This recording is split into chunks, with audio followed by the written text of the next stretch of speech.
عظيما.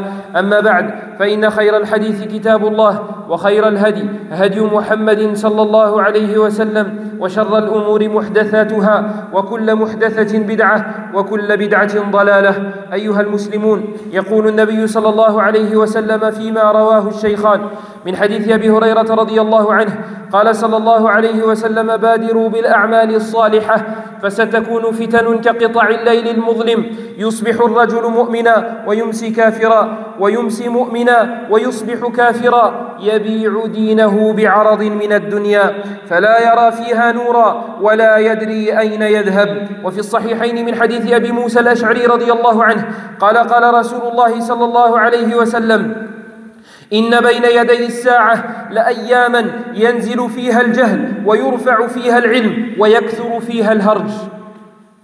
وانظر إلى هذا التلازم، رفع العلم فكثر الهرج وهو القتل. Mes frères, l'imam Muslim, je dis que le Bukhari et Muslim rapportaient, l'imam Muslim rahimahullah rapporte dans son sahih selon Abu Huraira radiyallahu anhu que le prophète sallallahu alayhi wa sallam a dit: Badiru bil a'mali salihah, empressez-vous de faire des bonnes actions, dépêchez-vous d'aller vers les bonnes actions pour les faire. فَسَتَكُونُ فِتَنٌ كَقِطَعِ اللَّيْلِ الْمُظْلِمِ. Pourquoi? Parce qu'il y aura des tentations, des épreuves, des choses que la communauté va subir. كَقِطَعِ اللَّيْلِ الْمُظْلِمِ, à l'image de la nuit ténébreuse. Pourquoi le prophète sallallahu alayhi wa sallam nous a donné cette image-là? C'est pour nous dire que ceux qui vont vivre ces tentations et ces épreuves-là seront dans une ghulmah, dans une noirceur, dans une ignorance tellement profonde qu'ils n'arriveront pas à différencier le vrai du faux, le bon du mauvais. La nuit ténébreuse, lorsqu'il n'y a pas de lumière, il n'y a rien du tout pour t'éclairer, tu ne sais pas s'il faut aller à droite ou s'il faut aller à gauche. Et peut-être que ce chemin-là va te tuer, et peut-être qu'il va t'emmener à destination. Eh bien, les tentations qui vont arriver à la fin des temps, le prophète sallallahu alayhi wa sallam nous dit, sont à cette image-là. Tu voudras faire le khair, mais tu ne sauras pas où est-ce qu'il est, parce que les tentations ont aveuglé les gens. Et dans un autre hadith, le prophète sallallahu alayhi wa sallam nous dit, rapporté par Al-Bukhari et Muslim selon Abu Musa al-Ash'ari: Inna bayna yaday as-sa'ati la ayyaman, entre la fin des temps, yani juste avant la fin des temps, il y aura un signe. Il y aura un signe précurseur, il y aura yakthuru fiha al-jahl wa yurfa'u fiha al-ilm. La science sera élevée, l'ignorance sera répandue. Et regardez le résultat de ces deux choses-là. Le résultat de ces deux éléments-là, l'élévation de la science et le fait que l'ignorance se répande. Et al-harj sera très présent, sera répandu. Dans une version, le prophète sallallahu alayhi wa sallam a été questionné sur al-harj. Il a dit al-qatl, il a dit le meurtre. Voilà la répercussion de ne pas avoir de science et voir l'ignorance se répandre. C'est que les tentations, les épreuves vont se répandre. Et parmi les tentations, et parmi les épreuves, et parmi les choses néfastes, le meurtre. فهنا يتجلى السبب الأول من أسباب النجاة من الفتن. أولها ألا وهو التعلم. ينبغي أن يكون الجهل بمنزلة الوسخ الذي نغتسل منه، بالعار الذي نستحي منه، بمنزلة الداء الذي نفر منه ونعالجه. عندما نستعيذ من شيء فهذا دال على قبح هذا الشيء، فأنت تستعيذ بالله من الشيطان، وتستعيذ بالله من الفقر، وتستعيذ بالله من المرض، وتستعيذ بالله من الحسد ومن الجنون ومن الحزن إلى غير ذلك. فاستمع الآن إلى موسى عليه السلام. قالوا أتتخذنا هزوا قال أعوذ بالله أن أكون من الجاهلين.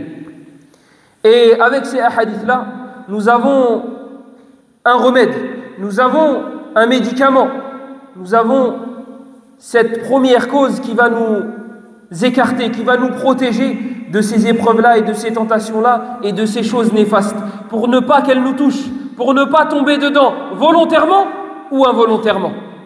C'est la science, c'est l'apprentissage. Imagine-toi, tu es dans une pièce, on t'enferme dans une pièce, et cette pièce-là, c'est la vie d'ici-bas.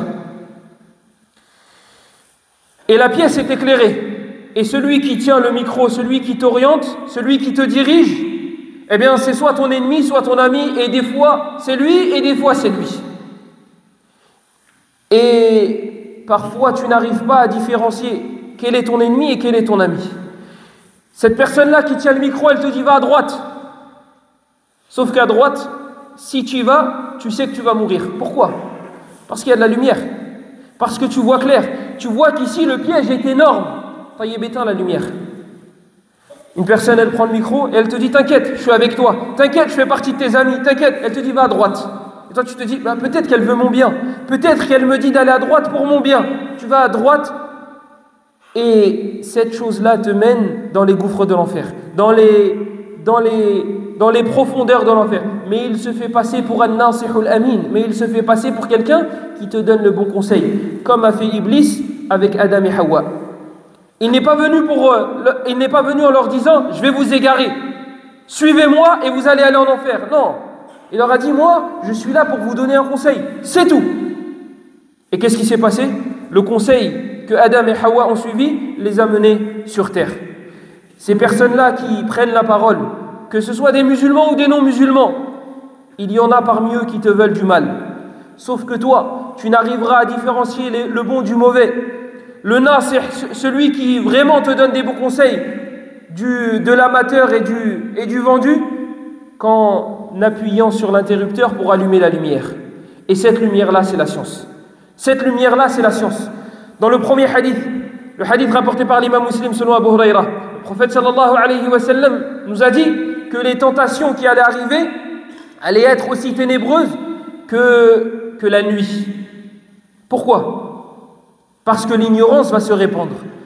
À la suite du hadith, il nous dit yusbihu ar-rajulu mu'mina wa yumsi kafira.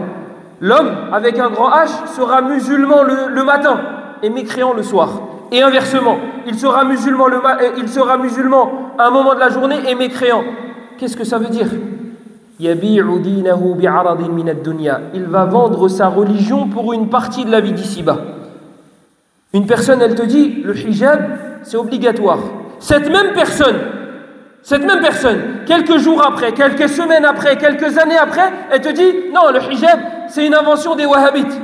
Cette personne-là, elle te dit, la musique, elle est haram. Quelques semaines après, quelques mois après ou quelques années après, te dit mais non, ça c'est ceux qui abusent, ça c'est ceux qui en font trop. Cette même personne, elle te dit le riba c'est haram, ne prends pas de maison avec crédit, ce n'est pas une darura. Les années passent et elle te dit mais non akhi, prends, le musulman ne doit pas être pauvre, le musulman ne doit pas. Mais qu'est-ce qui s'est passé? La religion d'Allah elle est unique. Qu'est-ce qui a fait en sorte que tu changes d'avis du jour au lendemain? Et on ne parle pas de furu', on ne parle pas de branche de la religion. Ça c'est normal. De changer d'avis dans ce genre de sujet, c'est normal. Mais qu'est-ce qui s'est passé? Des bases, des fondements. Hier c'était autorisé. Hier c'est ce qu'il fallait faire. Et aujourd'hui c'est une innovation.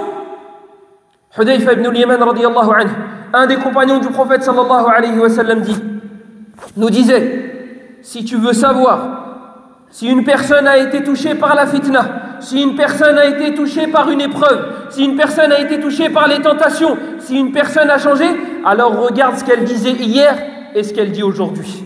Comment ça se fait qu'il dit totalement l'inverse de ce qu'il disait hier? Il te dit j'ai évolué. Non, tu n'as pas évolué. Ça c'est jouer avec les mots. Ça c'est jouer avec les mots. Tu n'as pas évolué. Si changer la religion d'Allah, ça s'appelle évoluer, alors laisse-nous en bas. Laisse-nous en bas. On n'évolue pas, on reste avec le Coran et la Sunna. Et si tu veux appeler ça être arriéré ou rester en bas, eh ben on reste en bas. On reste en bas. Ces tentations-là et ces troubles-là démasquent et fait tomber le visage des vraies personnes. Lorsque l'islam est fort, lorsque les musulmans sont nombreux et lorsqu'ils sont soudés, ils te disent nous on est avec les musulmans. Et lorsque l'islam s'affaiblit et lorsque tout le monde attaque les musulmans, tu vois des personnes changer de camp. Et c'est ce qu'on appelle les hypocrites. Ils étaient à l'époque du prophète sallallahu alayhi wa sallam présents dans le rang des musulmans. Et vous pensez qu'aujourd'hui on n'en a pas? Eh bien, alhamdulillah, ces épreuves que nous subissons, s'il n'y avait que d'avantages et de bénéfices que celui-là, ça aurait été suffisant. On voit les vrais visages, on voit les hypocrites des vrais croyants. Et lorsque nous demandons protection contre une chose, lorsque nous cherchons refuge contre une chose, c'est que cette chose-là est mauvaise. Toi, tu demandes protection auprès d'Allah contre le shaitan. A'udhu billahi minash shaitanir rajim. Tu demandes protection auprès d'Allah contre la pauvreté, contre la maladie, contre la tristesse. Tu demandes protection auprès d'Allah contre quelque chose de néfaste. Taïb. Moussa alayhi salam, lorsque vous ouvrez le Coran, contre quoi il a demandé refuge? قالوا أتتخذنا هزوا قال أعوذ بالله أن أكون من الجاهلين. Il a dit, je cherche protection auprès d'Allah de faire partie des ignorants. Parce que cette chose-là, c'est un défaut. Et il faut voir l'ignorance comme un défaut pour que nous puissions nous en écarter. Et ne pas dire, non, ça c'est les spécialistes qui s'en occupent. Apprends ta religion, ya akhi. Apprends ta religion et tu verras le vrai du faux. Tu arriveras à différencier le bon du mauvais. Tu arriveras à différencier les pièges des choses qui sont bénéfiques. Tu arriveras à avoir la bénédiction dans tes transactions, dans ton couple, dans ton mariage et dans tes enfants. أما العلم فهو سبب للمدح كله وهو أجمل شيء ويورث لذة لا يعرفها إلا من ذاقها. يقول الإمام ابن القيم رحمه الله: ولو صور العلم صورة لكانت أجمل من صورة الشمس والقمر. Quant à la science, donc l'opposé de l'ignorance, c'est la cause pour laquelle nous recevrons des éloges. C'est la chose qui va faire en sorte que tu recevras des éloges. Toute chose dans le Coran ou toute personne qui a reçu des éloges dans le Coran, c'est grâce à la science.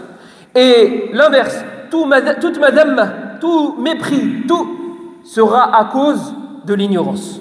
Ibn al-Qayyim rahimahullah ta'ala, il nous dit, si Allah subhanahu wa ta'ala avait mis la science dans une seule créature, il nous avait donné une image de la science, la kanat ajmala min surati ash-shamsi wal qamar. Cette image aurait été encore plus belle que le soleil et la lune. أقول ما تسمعون وأستغفر الله لي ولكم فاستغفروه إنه هو الغفور الرحيم.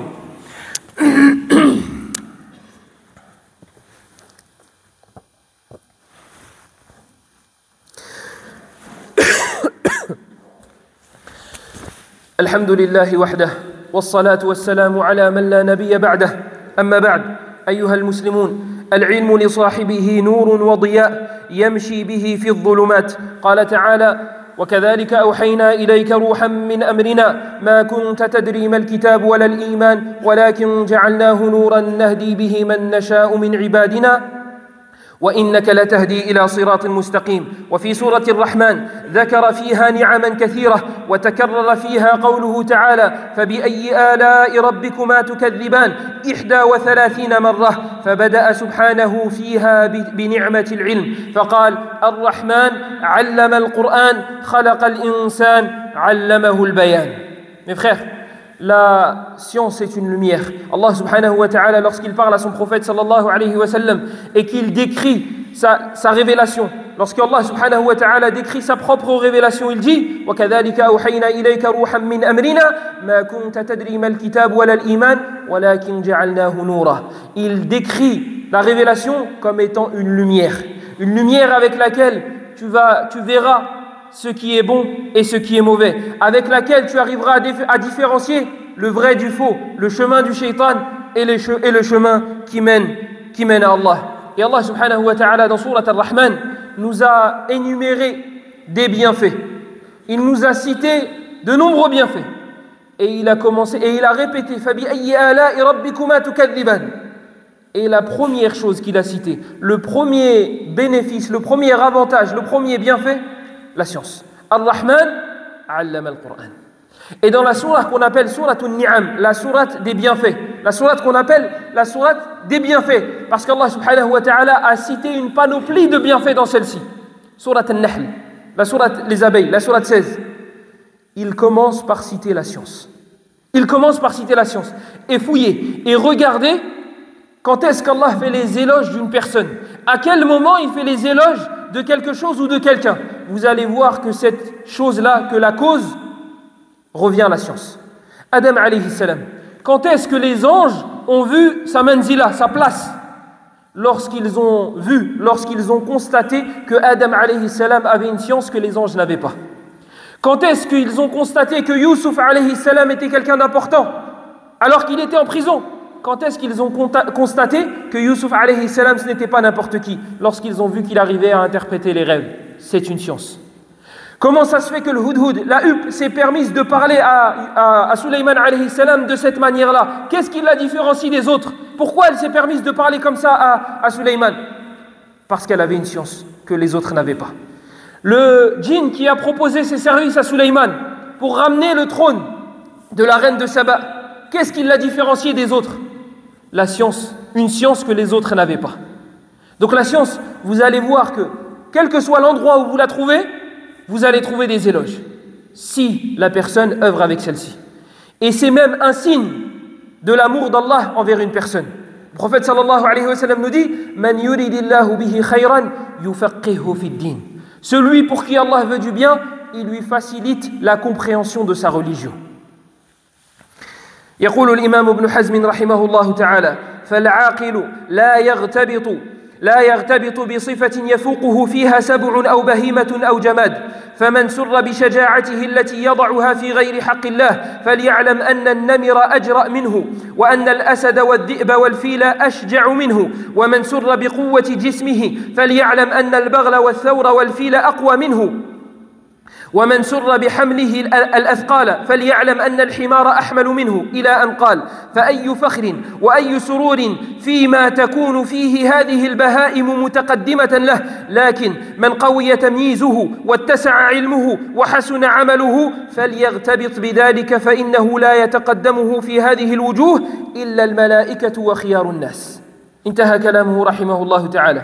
Ibn Hazm nous dit que le aqil, que la personne intelligente, la personne douée de raison ne va pas concurrencer autrui dans un domaine dans lequel les animaux le dépasseront toujours.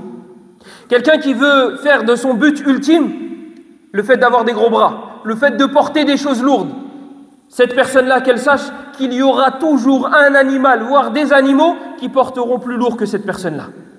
Si une personne veut faire de son but ultime, son objectif principal, le fait de courir vite, qu'elle sache qu'il y aura toujours un animal ou des animaux qui courront plus vite que lui. Et quel que soit le domaine dans lequel vous allez vous diriger, il y aura toujours un animal, voire des animaux qui vous dépasseront, excepté une seule chose. Il te dit, l'intelligent va se concentrer sur cette chose-là, parce que tu ne vas pas concurrencer les animaux. Attention, on parle du fait d'en faire un but ultime.